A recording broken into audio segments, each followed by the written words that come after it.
So when we're doing InDesign, when we're doing Illustrator, what we're always doing, there's a whole bunch of things you can use over here. And there's a lot of differences in Illustrator than there is in Photoshop. What we're going to start by making a very simple, why is it not working? Simple square. Let's see if we can get it up there. Come on. And you'll see you have two arrows here in the same way you do with InDesign. One arrow is a move arrow, and this one is a work inside arrow. And then all of these points are movable. So if I click on any one of these points, I have to click off and then I click on, I can rotate how they're actually, I can pull them out, I can change them. Because that's the really important part, is that all these points are editable. What we're going to do, and let me get up the color. So you have color. You have a couple of different ways color works. You have color, basic color, and you have a swatch. Where's my swatch? That's down. Down? Here? It should be here. There it is. Okay. There's swatches. And why you have swatches, which is different than just using the color palette, is so that a lot of times when you're working with Illustrator, you're working with Illustrator as a, you're working with it and you're picking specific colors. So say, for instance, you were doing a logo for your family and you wanted only 3 colors. You could actually save those individual colors, right? So we're going to start by using the swatch, and all you need to do with the swatch is drag it in there, and it brings the color in, which is really one of Illustrator's fabulous moments. You could have done this with the color picker that looks very similar to the one in Photoshop, but it does that, and you have 2 options in here. You have this, and you have a stroke on this, so you can have it make the stroke bigger or smaller, and you can change that stroke. You can change the opacity as usual. You can do all of these things. Strokes, everything remains consistent, the same until you change them. So we're going to do the next thing. We've put this in here. We're going to go and we're going to make an ellipse. And we're going to make an ellipse, and you'll see it's the same color. It's going to be the same exact color. And I'm going to size it up so that it hits this like that, okay?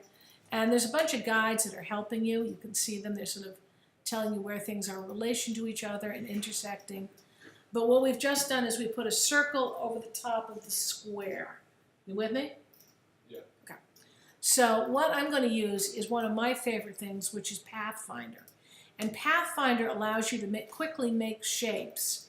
So this one here, you can see it tells you this unites, minus front, intersect, and exclude. We're going to use minus front. So minus front is going to actually take out, no, we got to select both of them. Select both of them, and you just select them very carefully. You have to sort of select just a little bit of them to get them and hit minus front. And what that does is it literally takes out that front piece and gives you a different shape. Your layers, one of the things about Illustrator is your layers are not layers like they're in Photoshop. They come down, there's a layer, and then there's paths, and each one is in that layer. But we don't want to worry about that right now. So we're going to now make, we're going to go in here and we're going to make in here this is a coffee cup. So I'm going to size this up and make it, you notice I'm just pulling it and changing around. I want it to be a little bit off of this one. And I'm going to make it a little bit bigger. It's going to be a little bit bigger. And then I'm going to move it underneath that one. So now it's underneath it.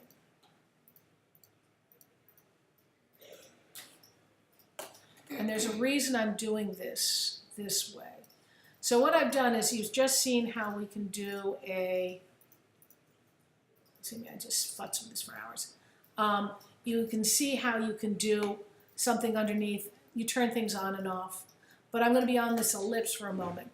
I'm going to actually fill it with a gradient. And the gradients are kind of interesting.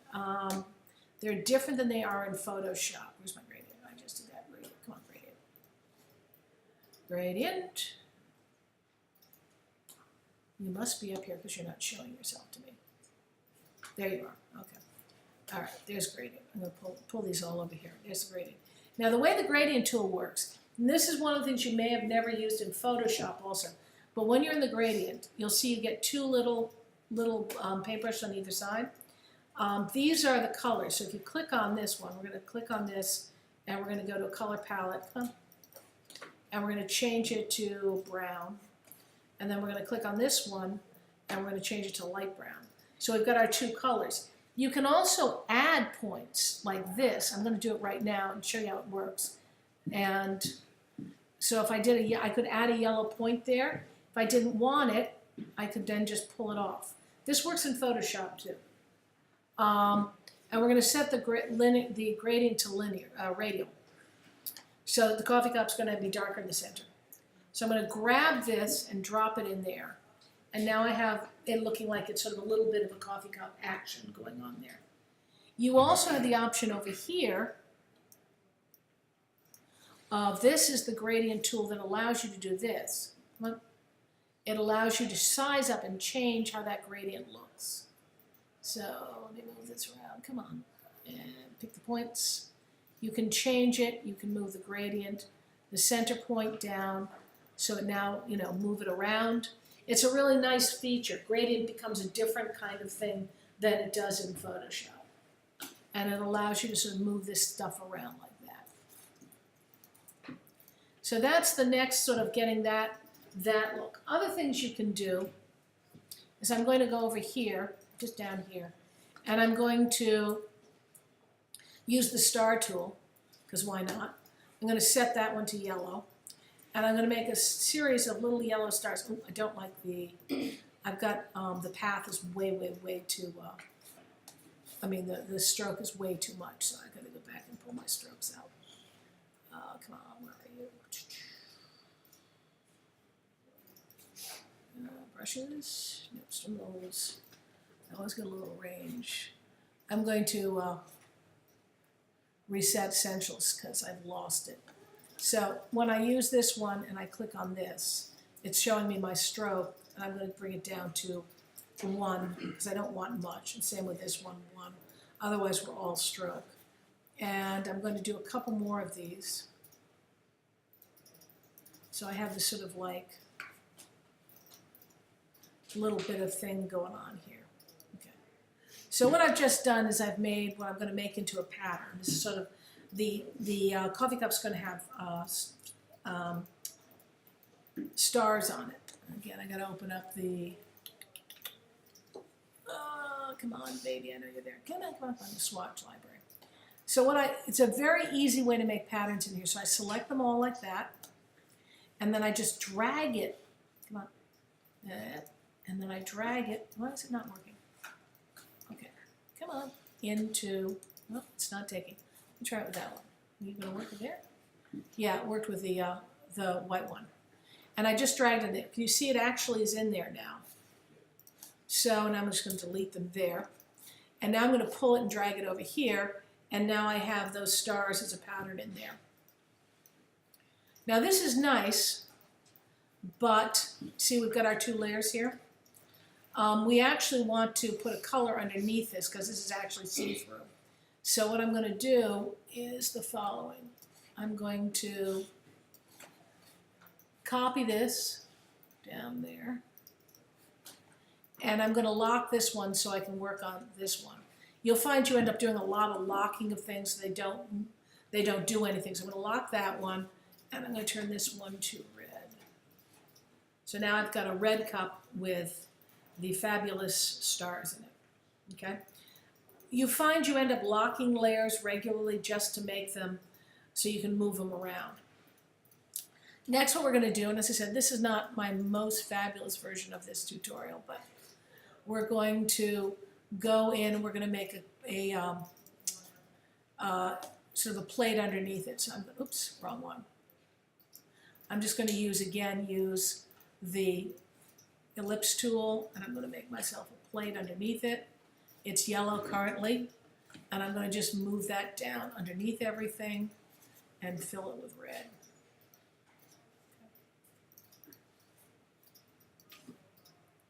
And that may need to have a stroke to it. So I'm going to bring it up to the same kind of stroke I had before, so it looks similar. Again, not exciting. I'm also going to, which I completely forgot to do earlier, I need to put a handle on this. So I'm going to go here,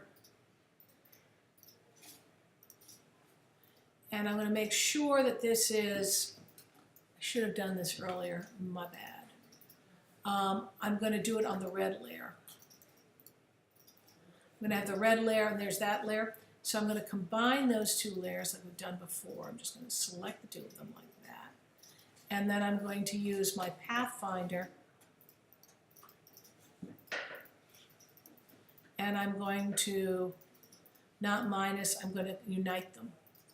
So luckily it united everything, and undo add. You got to be very careful when you just see, I hit that other one, and hold the shift key and just grab those two. Now I can do it. All right, add.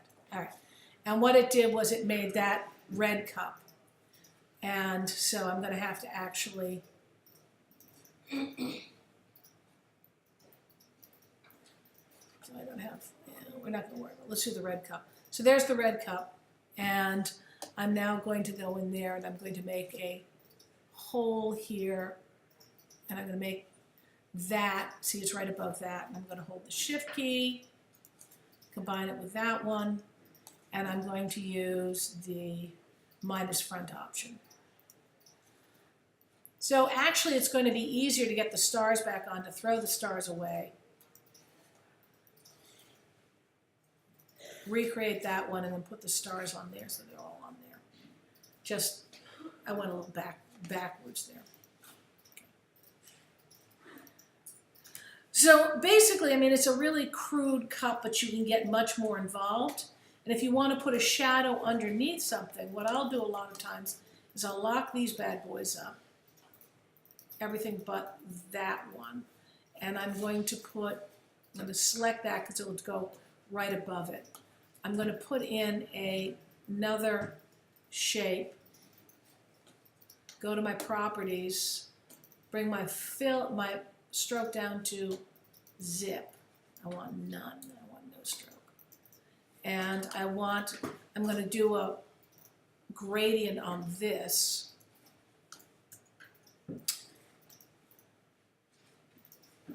I'm going to do a gradient on this. That's going to be, I'm going to take the red, that red, I'm going to take that red, come on, which is I think that one, and I'm going to take this one, and I'm going to make it black. I'm going to do as a linear, and when we put it down, it becomes a sort of like little bit of a drop shadow. But I'm going to let me put it where it belongs. It belongs there. And I'm going to move it just a smidge. And up just a smidge. And what you can do is you can actually sort of change the opacity on this. So it's just got a little bit of a drop shadow underneath it. Again, this is so graphic, it probably wouldn't have needed a drop shadow, but I gave it one anyways. What we're going to do now is we're going to put the words over the top of it. And how we're going to do that is we're going to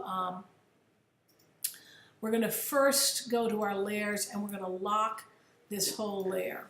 And the reason we're going to lock this layer is because when we put the words over the top, are you just listening at this point? Yeah. Okay, you understand what I'm doing though? Yeah. Okay. When we put the words over the top, we want this to not move. So I'm going to move. Actually, before I lock it, let's move the whole thing down. Come on. Oh, I'm not going to lock all of them. All right, move them down. All right. I just want to move this whole thing down. And you can see it's really funny with the way the gradient works. It's just right in there. All right. So I just moved it down. Now I'm going to lock it. And I'm going to make a new layer. When you look at your new layer, you'll notice it comes up as a different color. Can you see that? Up here. That's because it's going to, you know that you're in that layer. So I'm going to lock this layer, the whole layer. And I'm going to go and I'm going to grab, make a circle here. Like that. Let me just make it a little bigger. And again, it's filled. It comes up with whatever you got your stuff set at. So that can be annoying, but you really doesn't matter. Then I'm going to go to the text tool. And I'm going to say type on path.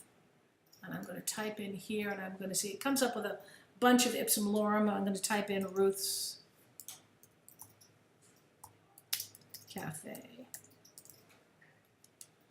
And I so misspelled it, but that's okay. All right. Yeah. All right, so I'm going to select this, and I need to get my text tool up so that I can text, type, there we go.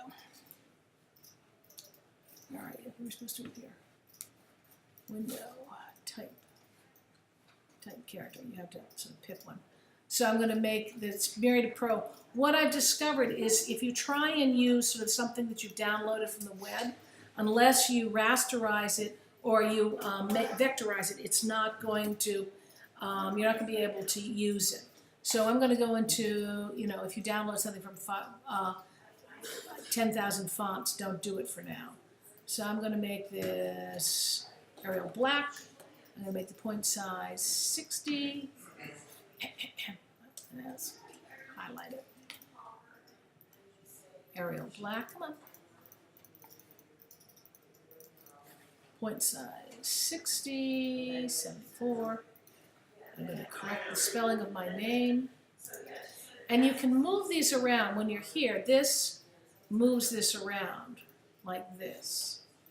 You have to be very delicate with it because otherwise it does that. So now I'm going to go back around. Come on. It does a strange thing, and I don't have a real good handle on how to make it so we don't have it.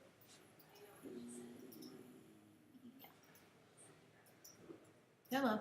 Oh, I see what's going on. You're moving your cursor like on the other side of the line. Uh-huh, So oh, okay. Yeah. Uh-huh. Gotcha. All right. You're right. I have to leave it up. Thank you for figuring that out. So that's how you can actually put rounded text. You can also put text on any kind of line. So if I made a line here, used the brush tool, and I went brush, brush, brush, brush, and I could actually type on that too.